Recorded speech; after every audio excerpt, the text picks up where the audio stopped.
మాజీ సీఎం ప్రతిపక్ష నేత కె చంద్రశేఖరరావు ఎట్టకేలకు అసెంబ్లీకి హాజరయ్యారు. బీఆర్ఎస్ అధికారం కోల్పోయిన తర్వాత కేసీఆర్ సభకు హాజరు కాలేదు. కొత్త ప్రభుత్వం ఏర్పాటైనప్పుడు కేసీఆర్ కింది పడటంతో ఆయన కాలుకు ఆపరేషన్ చేశారు. దీంతో ఆయన అందరితో పాటు ప్రమాణ స్వీకారం చేయలేదు. ఆ తర్వాత స్పీకర్ ఛాంబర్ లో ప్రత్యేకంగా ప్రమాణం చేశారు.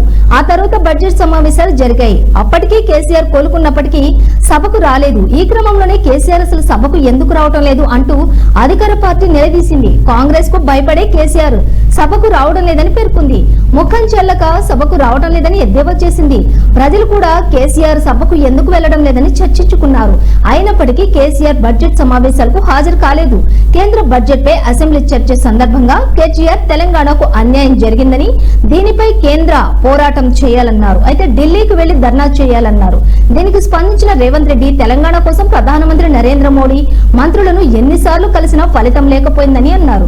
తెలంగాణకు కేంద్రం అన్యాయం చేసిందన్నారు. కేంద్రంపై పోరాటం చేయడానికి సిద్ధంగా ఉన్నామని కేసీఆర్ కూడా తమలో కలిసి రావాలని కోరారు.